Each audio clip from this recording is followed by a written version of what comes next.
All right. We're back with the Toronto Raptors series here. We are 11 and 16. We're 27 games in. We're probably going to sim a good month or so. We're simming at least until January 1st, right this second. So let's do that. Hopefully no big injuries because we are going to look at some possible trades and stuff. We will look at some trades for maybe around the league in general as well. But yeah, we're not good. We're just simply not good. And if you missed last episode, the team we were kept talking about it keeps jumping up and down as well. The Cleveland Cavaliers.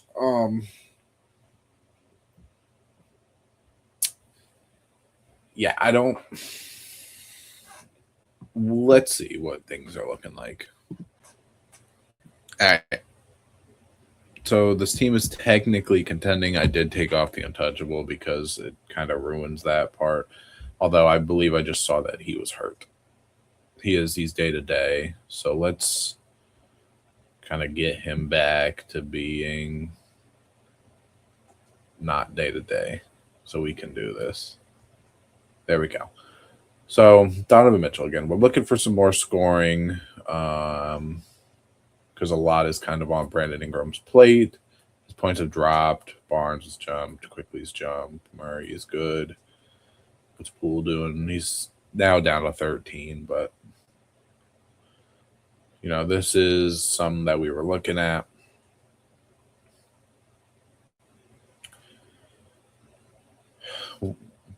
It's like, do we think, right, buying in, right, to hopefully jump up for the rest of the season of having, so our starting line would be Jamal Shed, would be Donovan Mitchell. We would put Poole as a backup one, most likely. Brandon Ingram, Scotty Barnes, and then our centers. Like, I think that's good enough, man. I really do. It's just if they're gonna budge with this, because this is pretty much the best we can do. The other thing we could do is like, do they want like whatever is left? You know what I mean? Do they want whatever we have left of like?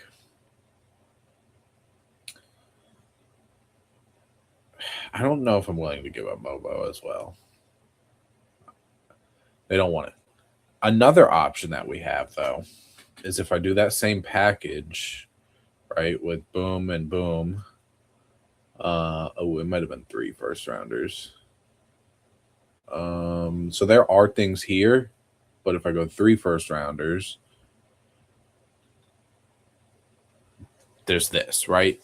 If we send Jamal Murray to Cleveland, we send this package to Denver, right? So we do this. We say now Jamal Murray would be interesting to have for sure.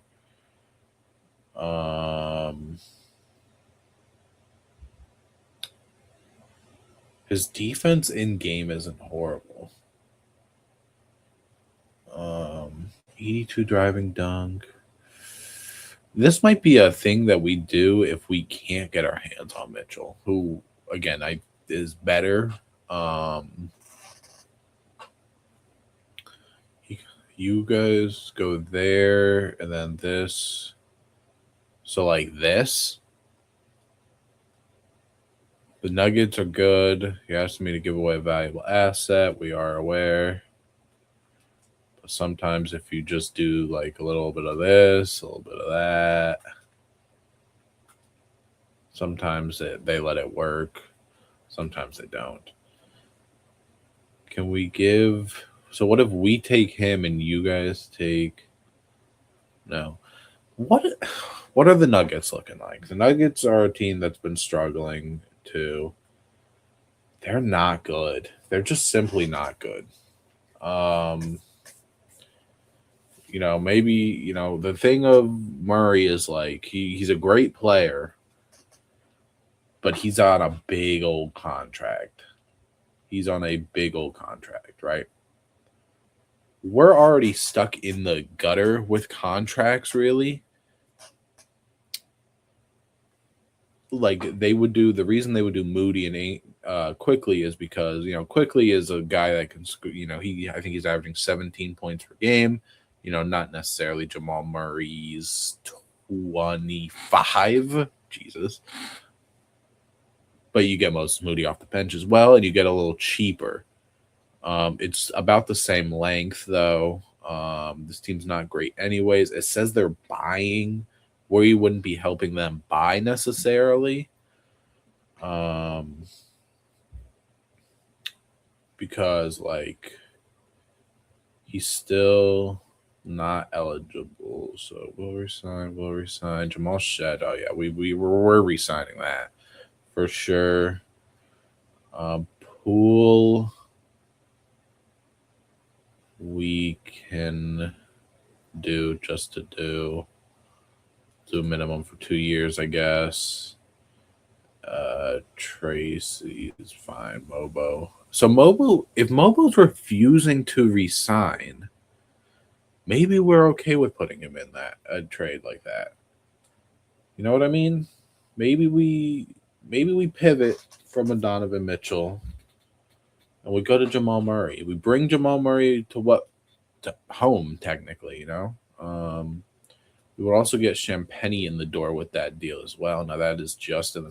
That's not the one who plays for the Spurs, who's the better one, at least as of right now. But Jamal Murray could do some things for us. Shot creation would help so much more. 3-point shooting, that would help. That trade might happen. I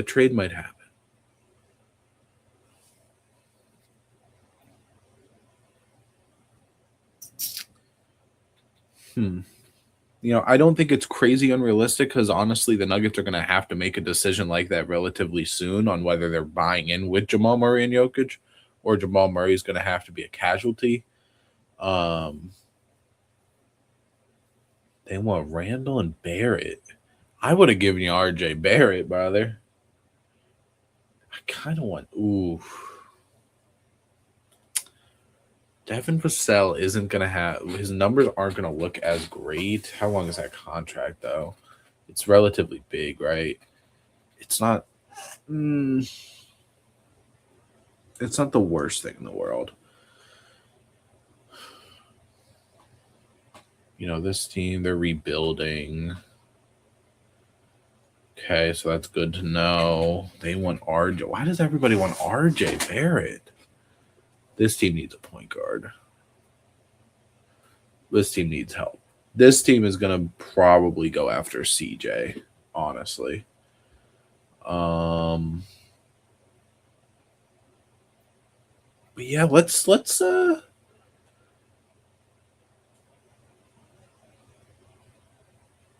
who was it? It was Moody. What if I put Mobo in there with a pick? Do we think we could keep a couple of those picks? We could. It's the same thing, but Mobo already said he is not re-sign. He does not want to re-sign. Now, I think he might technically be restricted.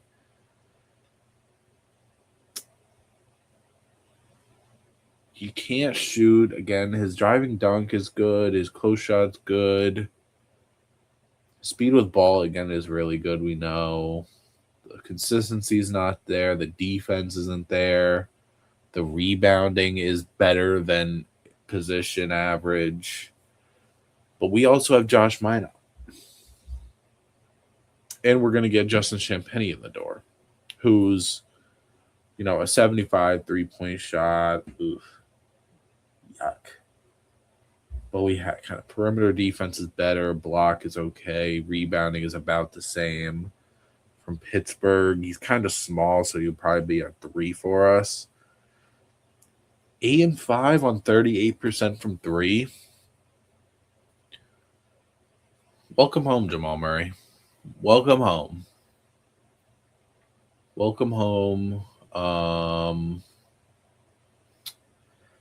We want Shed to start. Shed might be the smallest shooting guard in the NBA.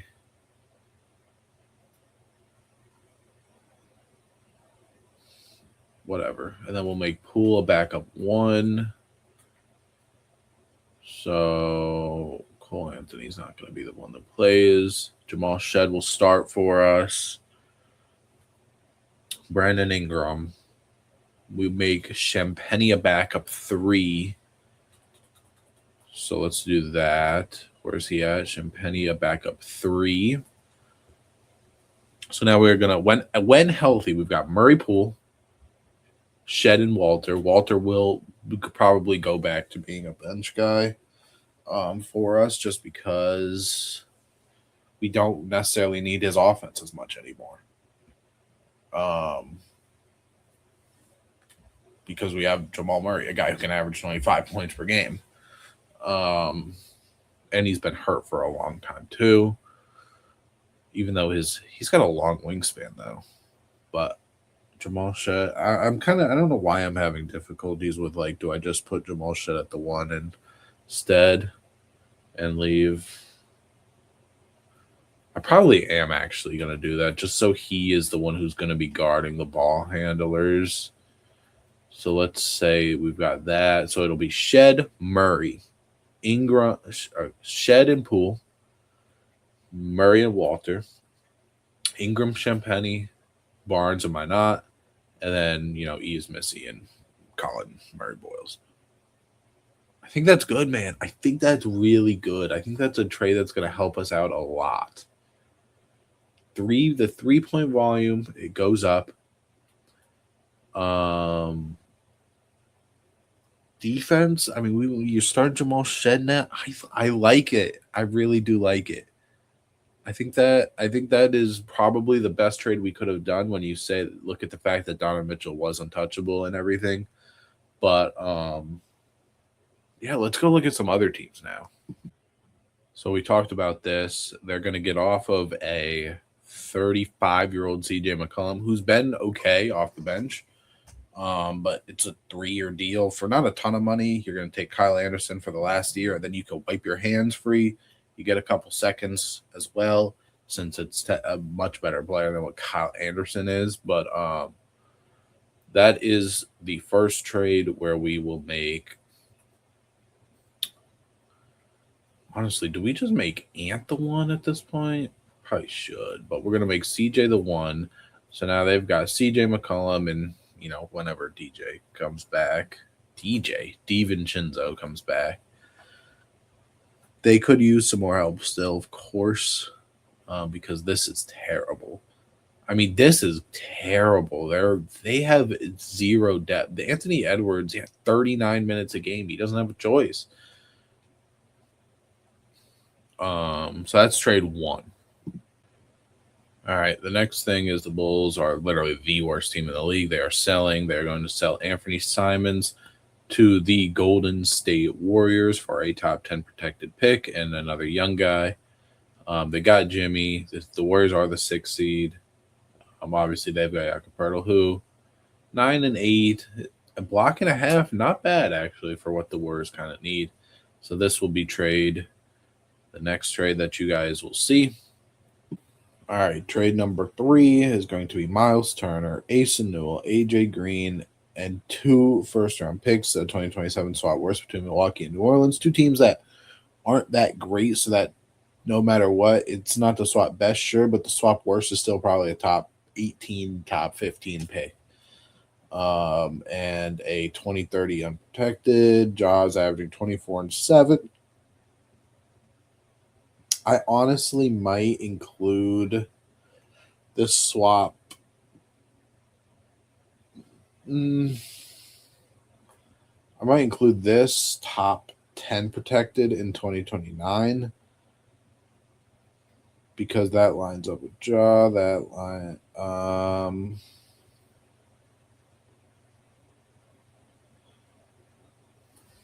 23rd. I can't do. So yeah, we'll say top 10, and then this will be the protection backup. If not, for John Morant, who's an 88, got a couple years on his contract. He's playing much better than in real life. Per 36, he's 28-8. And you can add that to everything that's going on in Atlanta. That is the next trade to where now Atlanta is going to run a lineup looking like this is where it gets tricky though. You probably are gonna bring Dyson off the bench because you do have Ja and you do have Nikhil, who's playing very well. So you've got Ja, Dyson Daniels, even though that's kind of an expensive bench player, but whatever.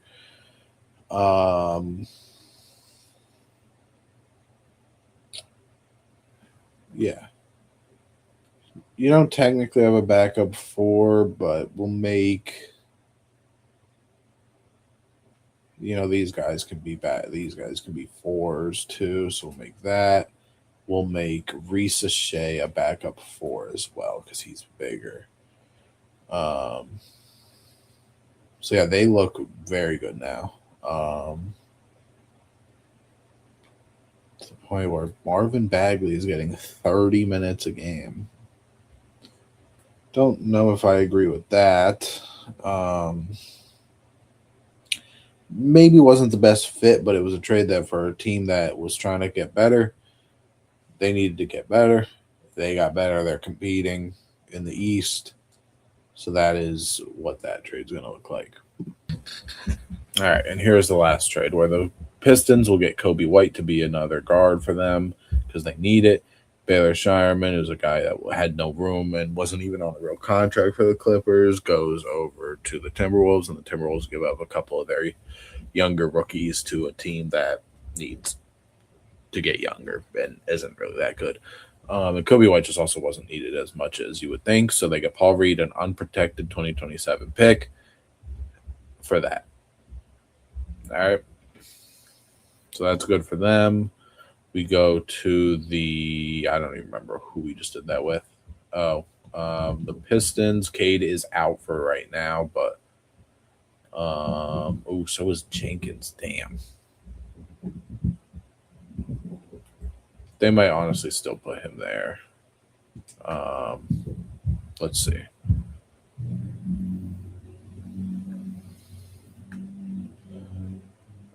The loser. Okay, whatever.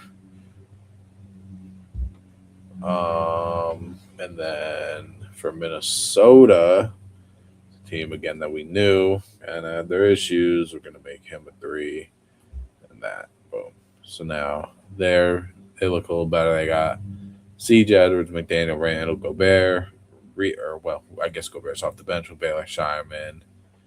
Oh God. That's such a rough team to be right now. But yeah, I mean, the trade deadline hasn't even happened yet, so we're kind of doing all this just, I guess, because I don't really know. But yeah, so we got Jamal Murray in the door. I'm gonna have to make a rotation and stuff with them now, and we'll have to see how that goes. But nonetheless, I think that gets us really good. I really do. I think that is really nice. He is still in number 27. He technically comes in and is our best player. Yeah, man, this is going to be huge for us. That adding this scoring to this team is going to be great.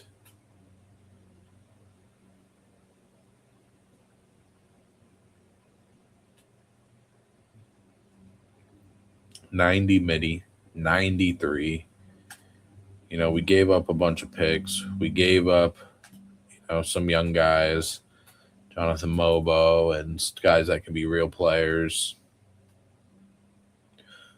Because they had to get cheaper, man. It's just how it is. It's how these aprons and all these rules go.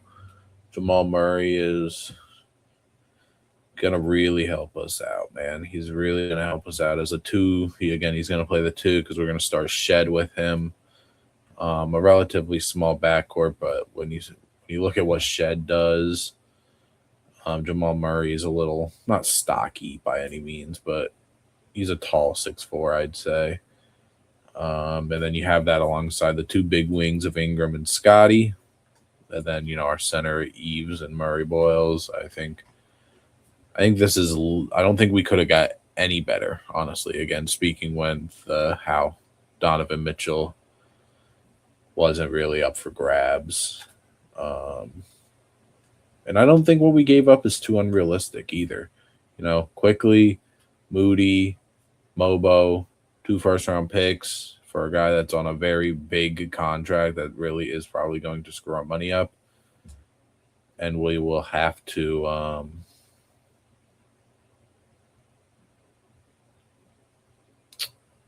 figure out Ingram, man. Hopefully we can still afford him. If he wants that contract extension, he's going to get it. I'm not going to sim anymore because we are going to play our first game, having him, of course. When we come back, don't think we still can't offer. Nope, we can't. I'm really waiting for the day that this guy, he lets us re-sign him. Hopefully it comes before the offseason. But thank you guys for watching. Remember to like, comment, subscribe. Let me know what you guys think of the trade and come back for more.